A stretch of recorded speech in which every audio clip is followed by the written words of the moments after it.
What a wonderful session to start the conversations with today. All the most relevant topics of the day, whether it is energy, renewables, panchamrits, to AI, to data centers, to data factories, and who better than the most relevant and the most important leaders of the two segments, whether it is energy or of course, artificial intelligence or data factory, Vishal and Ajay sir.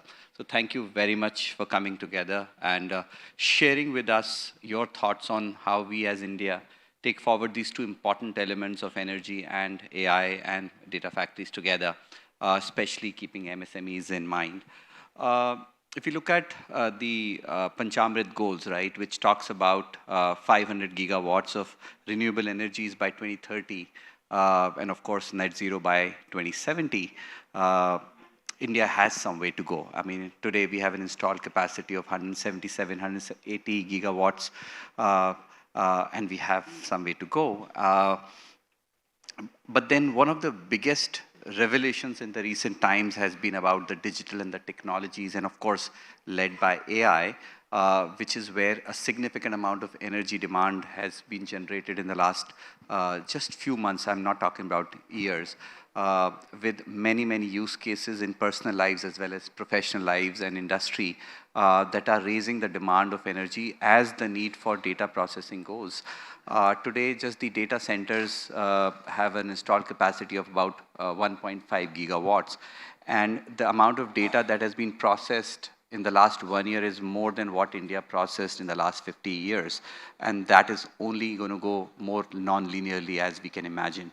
And that's where it's very necessary to think in terms of how India, as it works towards its Panchamrit goals, is also taking into consideration these massive technological events that are happening, especially around artificial intelligence and so on and so forth.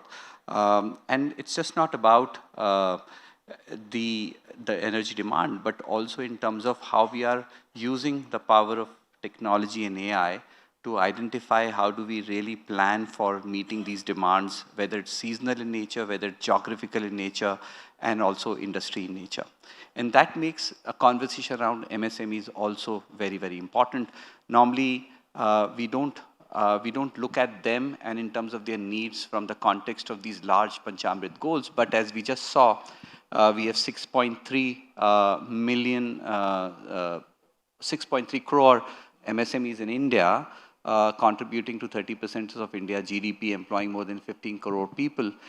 And as AI and data becomes more and more penetrated into the ways the MSMEs function, the way they plan their businesses, their supply chain, to their manufacturing, to their people processes, more and more data consumption would also lead to more and more energy demands that they create. And that's where a conversation around this nexus of energy and technology becomes very, very important in the context of MSMEs today.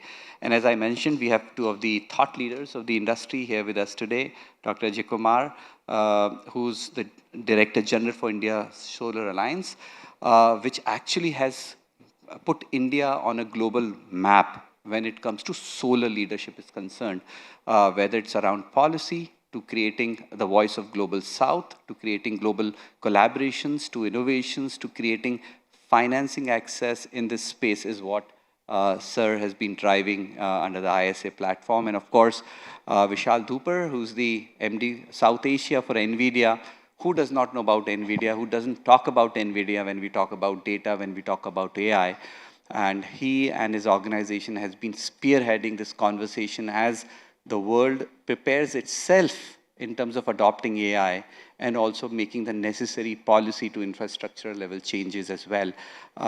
And today, both of you, welcome to this session. Would be very keen to hear from you. So whether it is on policy front, to India's readiness, to capital, to infrastructure, to creating these data factories, is what I'm sure a lot of these MSMEs who are present here today would want to know more about, how India is preparing itself and how MSMEs should go and look at that as well. So my first question to you, sir, is, of course, as I mentioned, ISA has been positioned as a thought leader, not only India, but as a global scale in terms of taking innovative approaches from policy to infrastructure in making the renewable story go forward. So within the context of the MSMEs and not just the policy, what steps or what are the thoughts at ISA in terms of preparing the MSMEs as their demands and their business models evolve from the renewables perspective? Thank you very much, Samir. It's a delight to be here. And as far as renewables and MSMEs are concerned, I think there are three key issues. The first is standardization of equipment. You have all kinds of equipment all around, but we know that MSMEs have maybe 2 or 3 kinds of needs. There could be a lighting need, there could be a cooling need, there could be a powering of equipment need. I think what we need is that for each of these, there are standardized equipment that are available. So, for example, a solar panel and a battery, almost like a DG set. It would be great if these kinds of equipment are available. The second is people. And I think both as far as human and institutional capacity development is concerned, this becomes a major issue. Not just in India, but across the world, we have seen that the number of people who are trained in this are relatively few. So you will have a lot of electricians who are working with the screwdrivers and checking continuity.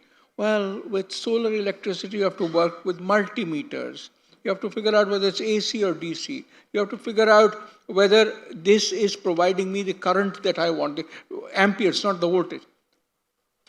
Suddenly you realize, where are these guys?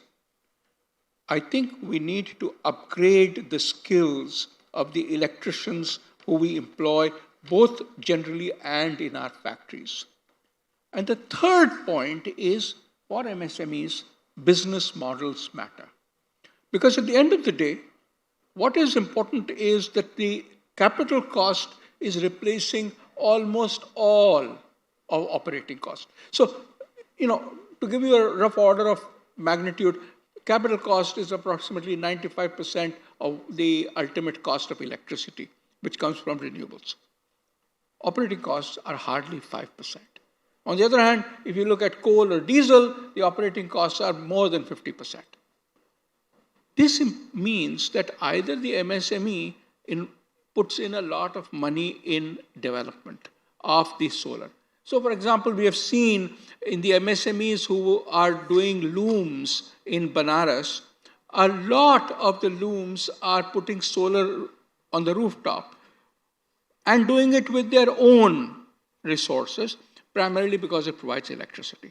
But when we are looking at the development of large-scale solar, for example, for meeting the needs of the same textile industry but being used in the textiles, in the machinery, then very often it is actually financed by somebody else who then, in a sense, sells the electricity at a price somewhere in the vicinity of 4.5 rupees a kilowatt hour, still much less than the 7.5 rupees a kilowatt hour that they pay. And that makes good sense for both. In other words, we need to find and promote the business models that can make this work. We are seeing some of these business models, industries come up, but they are relatively few, and they've really gone in for the commercial buildings rather than for the MSMEs. That's something, Samir, I think we need to push a lot harder. So 3 things: standardization of equipment, capacity building of people, and business models that work. Thank you, Dr. Mathur. I was going to summarize, but he has done that for us. Thank you so much. And I'm sure you would also have your questions for them towards the end of this session. If I can look at Vishal Dhupar. Mr. Vishal Dhupar, NVIDIA has been at the forefront of providing the ecosystem for innovation around data and AI to happen. Energy efficiencies and grid reliability is one of the use cases that NVIDIA has been absolutely passionately supporting across the world. So my question to you is twofold. One, in your own experiences as AI becomes very, very integrated in our lives, what do you see in terms of how infrastructure is, the digital infrastructure is focusing towards being green, number one. And number two, in terms of the solutions that are coming across or the models that are coming across so that the energy efficiencies become more and more integrated into the way the businesses function, especially with the data that we would have available. So we'll be very keen to know your views, as NVIDIA and then, of course, as a thought leader. So good afternoon. I must firstly acknowledge that I wasn't prepared for this salsa, Mr. Mathur. Neither did we practice it, nor did we talk about it. But here I am. If this audience represents 30% of India's GDP, if this country is about sustaining that 6% growth, as Mr. Bhalla says, and leapfrogging to get to our Prime Minister's vision of having a developed country, then the topic that I'm more familiar with is really at its very core to be spoken to you. For the very first time in the history of mankind, we are talking about intelligence which is being built, not just being evolved. As many of you know that for thousands of years, intelligence for humanity has evolved, both because we wanted to survive and adjust. Most importantly, it was stored in our brains. But today, you can manufacture intelligence. And since this world is about MSMEs, I talk about the word manufacture. You can engineer intelligence, not over thousands of years, but actually in months and days and minutes.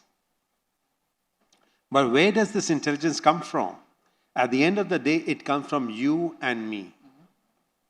It is your and my digital experience that gets encoded, and then we understand the patterns and relationships inside it, just like you and I do experience conversations.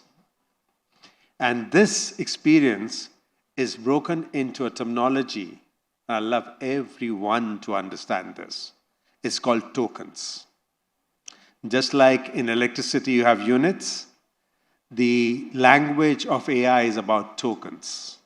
Everything that is digitized, if I can break it into tokens, tokens has that intelligence. Alone, they may not mean anything, but together, they can illuminate impossible into possible. Therefore, your and my experience, the digitization into tokens being manufactured in a factory, is a distinction between sustaining, leap forward, and moving toward the vision of 2047 as a developed nation. Therefore, there couldn't have been a better time to discuss, talk, embrace, live, and enjoy the power of artificial intelligence. So at the outset, I think that's the most critical part. The larger question is, how do I apply it? Now, Sir spoke about solar panels. He also spoke about textiles. Now, there's one way to say that, look, I'm going to have solar as a commodity. It can get onto a grid. Whatever I generate, I use it. Whatever surplus I have, I put it in the grid. But what about really creating and very optimized solar farms with the help of AI, which tells you exactly where to put it, optimize it, maximize it, and most importantly, increase the longevity of the solar panels. So that for the same amount of money that you spend, if you can sustain it for a longer period of time, then that's waste reduced, that's more sustainability. And once you've been able to capture that power and more importantly, apply it to the right place, to the right manufacturing processes in a rightful manner, then you suddenly find that you're moving from 6% towards a greater number and more importantly, quicker towards that 2047. The question is, where is India? Samir, I'm going a little longer, but you can stall me at any stage. Where is India? Now, India today on power consumption for data center is 0.5% for compute. It is 0.5% for compute because our compute fabric itself is significantly small. Even though we are a very large population, our compute fabric is so small that we consume possibly only 0.5% of the total power that is consumed in India. The world consumes closer to 3%, and the world is going to move towards 9%. India needs to move towards 3%. And if that compute fabric, if we continue even though small, in its traditional format, is going to be a very expensive way of consuming compute. So we have an advantage. When you have less used, you can leapfrog and change that. And again, that's the second advantage. So not only AI is an advantage, but we have a possibility to leapfrog even on a compute fabric. A compute fabric which will be substantially less energy consumption as compared to the traditional one. So that's the second advantage. I'll quickly finish with the third advantage that India has. We're talking about bringing in productivity through artificial intelligence at a time with machines without learning the language of the machine. So no more you need to go learn C, C++, Fortran, Basic, Python, all those fancy things. You can, in your own language, in your mixed language of India, where you will speak half the sentence in English, maybe a couple of words of Hindi. You may even digress into your native tongue. You can speak there. The computer will learn your language. Computer will learn to be productive with you in your language. That's your advantage. So energy efficient time. Second, the computer can be your productivity tool in your language. And most importantly, this is an opportunity for India not only to sustain, but leap. Thank you, Vishal. Much appreciated. Going back to Dr. Mathur, the technology advancements that Vishal just referred to, and of course the need for consumption. In an environment where, and you talked about the business model as well, where MSMEs have constraints with respect to access to capital and of course access to innovation, we would be very keen to understand the kind of business models that you think or the strategies that the MSMEs can adopt, not only with respect to investments into green, but also in terms of realizing the long-term benefits of going towards the green, which would include innovations around the value chain and also access to the green capital. And in that context, what is ISA looking to do to support these MSMEs in these business models? Samir, again, I think that the primary issue is, can you find somebody else to take this risk over? And thankfully, we have a number of such companies in India now.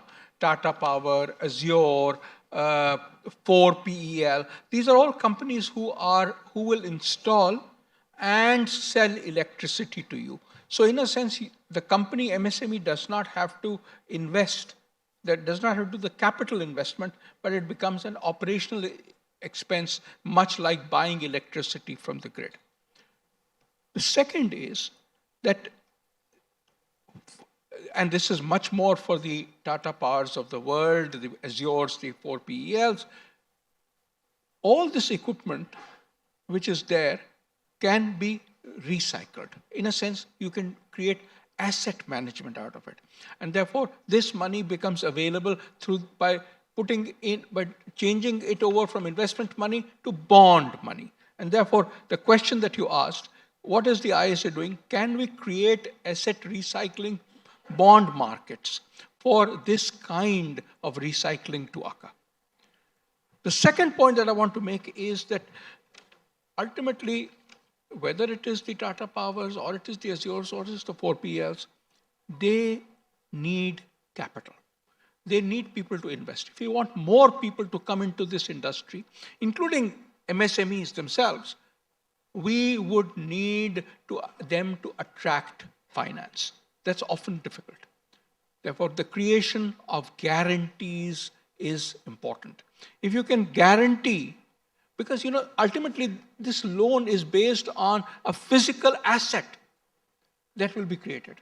And a physical asset being created means that if the money is not repaid, the asset can be taken up. It's much safer than any other kind of lending. We therefore need guarantees to enable repayment. Guarantees would bring in the money at costs that are manageable. No longer will we see costs of 15%, 16%, 17%, but more likely of the order of 9% or lower. At the end of the day, these financial products matter because they bring electricity to you more cheaply. Vishal, one of the things that I really look forward to is with the use of AI chips, to be able to figure out when do MSMEs need electricity. So therefore, MSMEs always occur in clusters. And therefore, if we can put one plant, and depending on whether plant A needs it or plant B or plant C, can we program the AI chip to learn from the experience and therefore figure out how this can be actively managed? And this would make efficiency and reduce costs. No, I think he's put it so well. I'm just going to I told you I'm going to try a little bit of salsa, so I'm going to take lead from Dr. Mathur. While he's talking about all the right models, how we can basically have clusters benefiting MSME, one of the bigger opportunities for India is to make sure that in Pritampur or in Neelamangala, how do I ensure the cluster which basically takes your learnings, translate that into tokens, affords you that intelligence so that you are more productive, comes up there. And that's a possibility today, exactly on the same rental model. There are people who will come, they'll set up a little AI factory. It will basically bring in your cumulative experience. It will take it into this engine, just like how you bring water inside a machine. And then with a dynamo, you convert that into steam or electricity. Exactly, the token will become your intelligence, and it'll start then helping you out. What is the best things to do for your supply chain? What is the most optimized way to move your supply chains? Where do you want to source from? Where are the best prices in the real time that are working out? How do you negotiate the prices? Can you come up with instant contracts? And you alone don't have to do it. There'll be your replicas in the digital species that will learn your value, and operate in your methodology and go to the next agent and say, hey, it looks like there's a better opportunity in Gurgaon. Why aren't we there even though I'm operating from closer to Indore?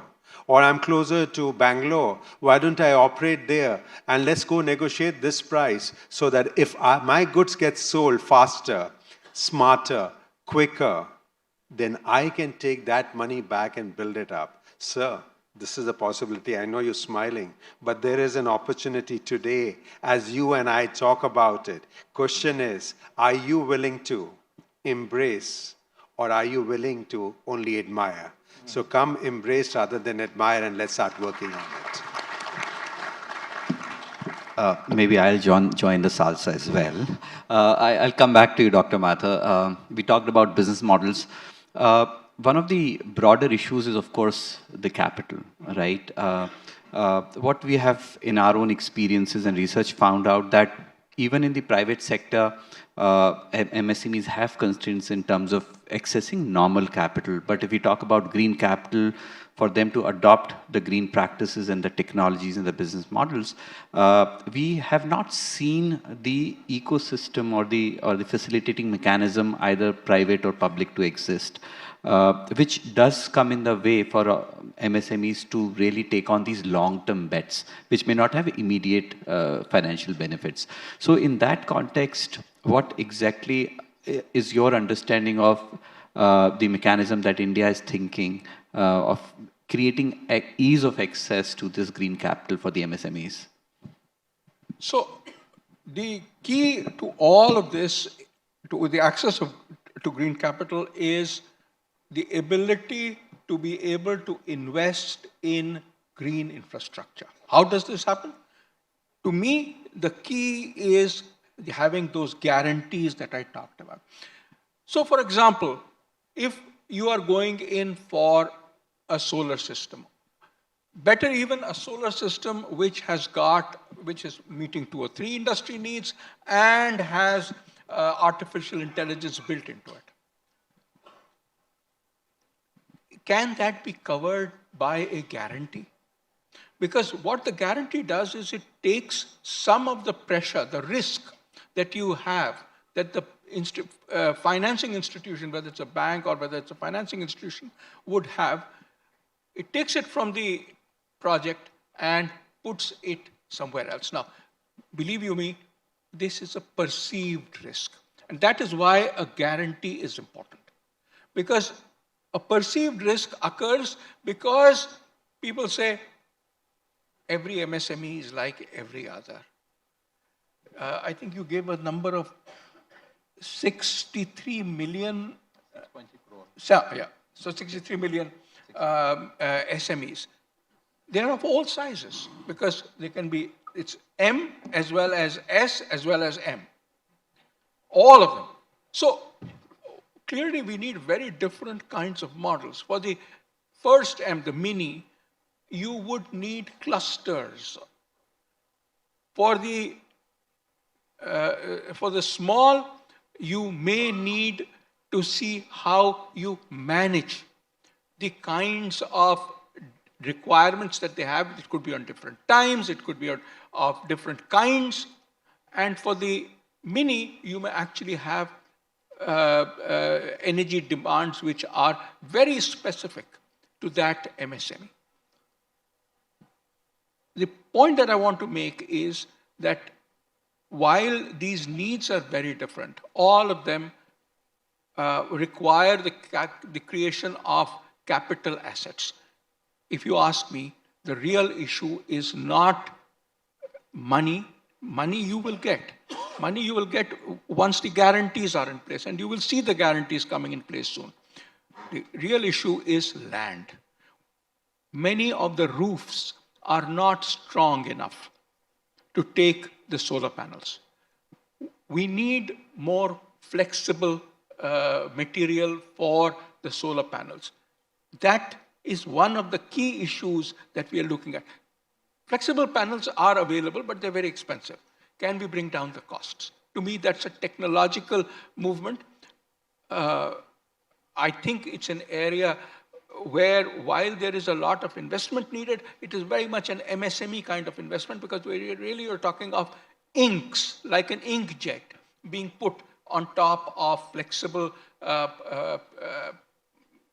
plastics and encapsulating it, so you can even put things like perovskites, which are very efficient, but degrade if they are open to the air or to moisture.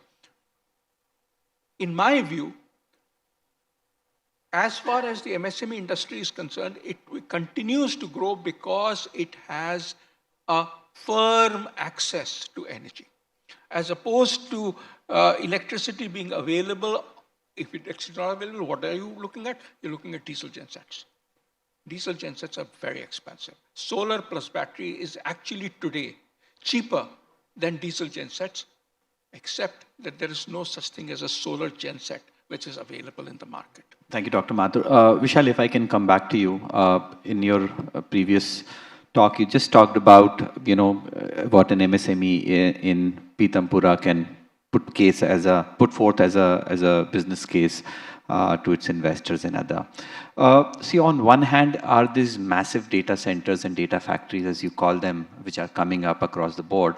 But on the other hand, there are these very, very large volume of MSMEs, which may not necessarily have the wherewithal to access to these digital resources. Keep the capacity aside for a moment. What is it that you, as the thought leader and the industry leader, thinking in terms of really making data and AI and these data factories made available to these people so that they can innovate on these solutions specific to their businesses? So like many of you know, I represent a company which is headquartered in the US. It's our firm belief that no Western company can come here to solve a domestic problem, especially when you talk about India. You can't do it in anywhere in the world, but here is a 5,000-year-old civilization. Its tapestry is so encoded, its common sense, sensibilities, its experience, the way we operate in MSME, what your father will teach you, is so unique. It has to be encoded here. So the fact remains is that as a Western company, I should be able to come and help Indian businesses to understand the potential, handhold them, and allow them to build. And this is exactly, Sameer, the journey that we started. And we helped Indian business houses to bring this form of compute in India with a single promise that you will own that. Not only will you own, and just like Mr. Mathur said, that becomes your capital, centralized Inc. That centralized capital Inc. then can be operationalized, made into an operational cost, and sold. I don't know how many of you are paying attention that the government of India, through its AI mission, just spoke about taking all the compute from the private sector who have brought in the latest compute fabric and translated that into a price point which by far is the lowest in the world. If you look at a price point, typically it'll cost you about $5 an hour for that compute. Here, it is not only $1.50, but the government is willing to give you a 40% subsidy. Now, with this available to you, with all the machinery available to you, with your expertise available with you, you and them coming together and doing it at operational cost is the splendor for you.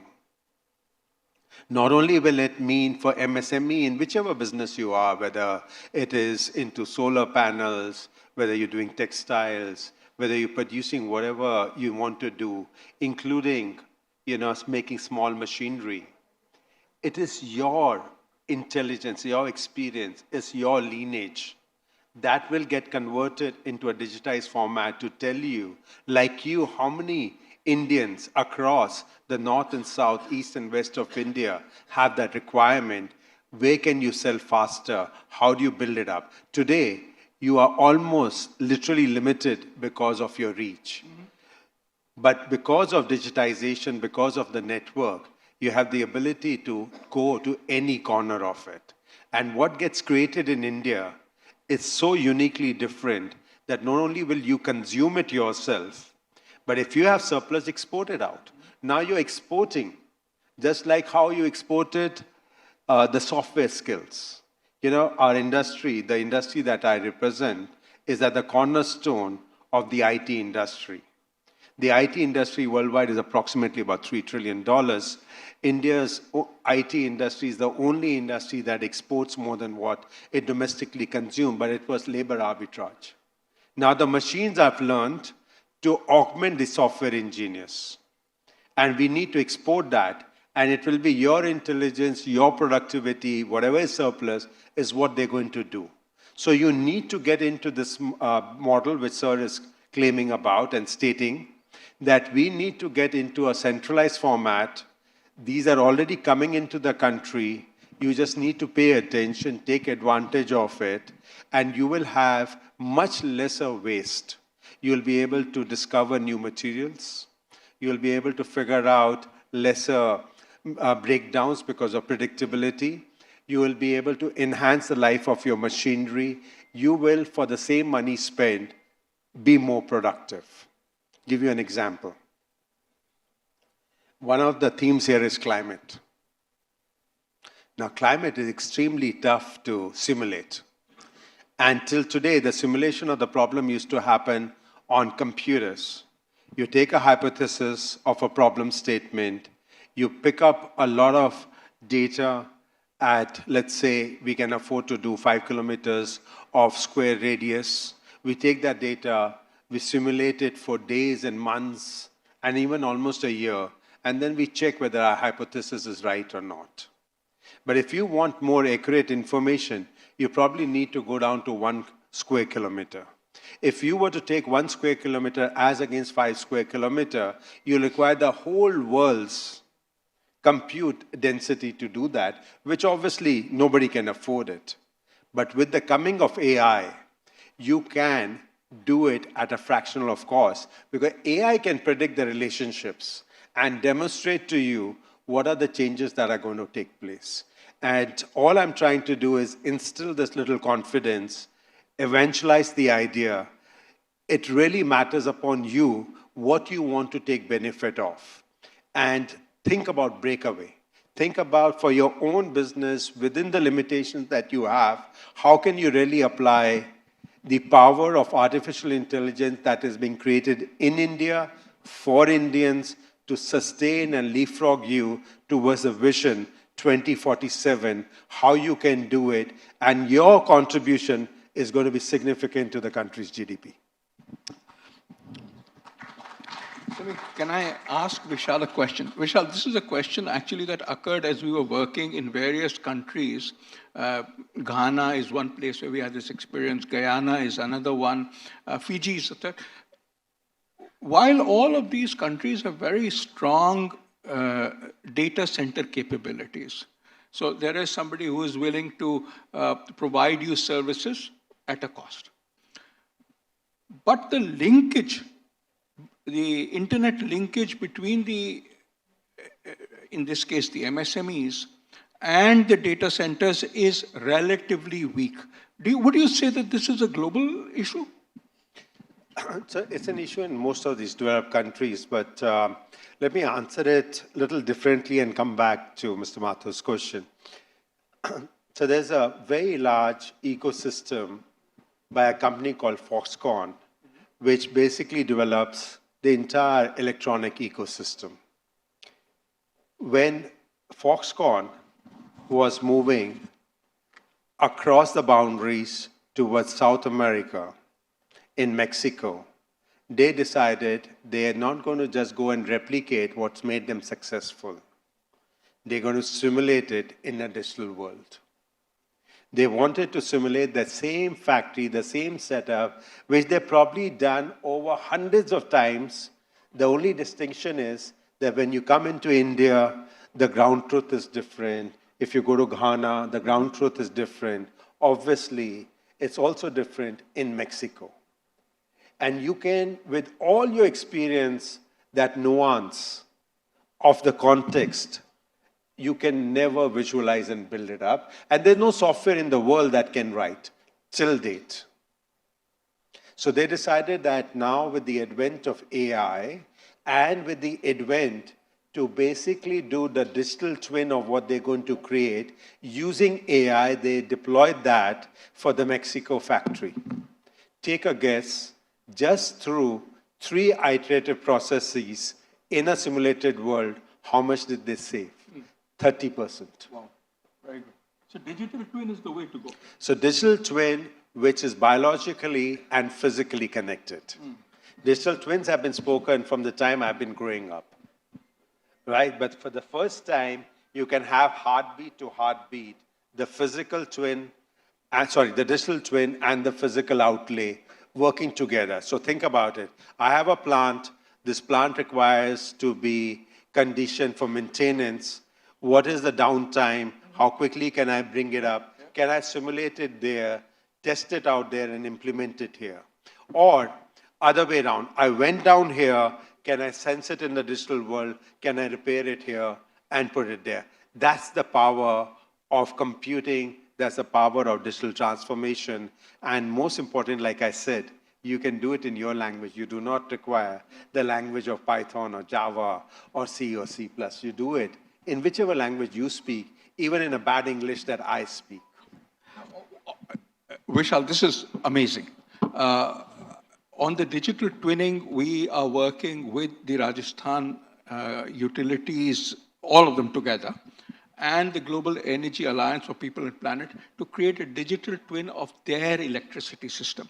Because one of the problems that occur is that while the twinning is possible, has been done, partially done on the high tension side, that means up to 33 kV distribution system, it really isn't available for anybody smaller. So trying to understand, as you, I hadn't heard of this earlier, of the biological twin. So I think that would help us, for example, in figuring out when do, for example, MSMEs need electricity? How much do they need? And that, therefore, makes the supply that much more reliable as and when people want. Right. And Mr. Mathur, what you're trying to say is that there is a world in MSME which is operating companies and the companies that serve MSMEs. Right. There is a need for you, if you're an operator, there's a need for somebody who's operating on your behalf. How do we benefit from each other? And I think your example is fabulous. So there is, in a space of 12 years, just flat 12 years, and that's the speed of change that has taken place after humanity figured out how to solve the problem of perception, which computer science was endeavoring for last 60 years. But from the time in 2012, when we solved the problem of perception, not only did we solve the problem of perception, we could even generate a new content, which all of you saw in ChatGPT. You give a prompt, you basically get another fresh output. And that moved to the next level, where you can now create agents. So if in Rajasthan and in a particular district, there's a setup, there's another district which is in scarce requirement of that, they want to borrow it from there. How do we apply that? That's a possibility, because now you have digital species who not only can reason with you, but they can also take action. So just like how humans do it, they see, they plan, they reason, they act. These digital species can do that. And here is a wonderful thing that's only for this group of people. And now we are moving into something called the physical AI. What is a physical AI? That we can also understand the laws of the world. Mm-hmm. If I was to drop a paper, if I threw this paper, I know how it's supposed to fall, but expect a digital world to write a software for that. There's no way I can do it because I don't understand physics. And we're now getting to understand the world order of physics. We're understanding what kinetic energy means, what inertia means, what robotics means. And that's why I strongly believe this 30% GDP that you today contribute to it, not only will you make it extremely beneficial for yourself as a profitable part, my belief is through the application of AI, you should be contributing 50% or more of that part, because with the same number of people, you will be able to increase it. Now, obviously, you're going to ask me this question, then what happens to India? There's so many youngsters who are coming up, and what happens to them? Where will they be employed? Because that's a question that is probably coming up in your minds. The fact is that if we are more productive, if your economy is better, if economy is better, that means more prosperity. If there are more prosperous people, then you continue to deploy more and more people, but you become more and more productive. Because what did Sir start with? Challenge. I'm talking about opportunity. He's talking about challenge. Two opposite sides of the same coin. Come, let's take advantage of the opportunity. Thank you. I know a lot of you have points and questions, but my request is we do it later on because we have other sessions to follow through. So, with your permissions, can I end this? You know, with AI, with data, with India becoming Viksit Bharat, with the Panchamrit goals, I personally feel MSMEs are well poised to take the center stage towards, you know, India's vision. And your suggestions, your thoughts, and the role that you're performing in your respective capacities, I think will make all of this happen. So thank you, gentlemen, for being here and sharing your thoughts and wisdom with us all. Thank you. Thank you, sir. Thank you so much for that, gentlemen.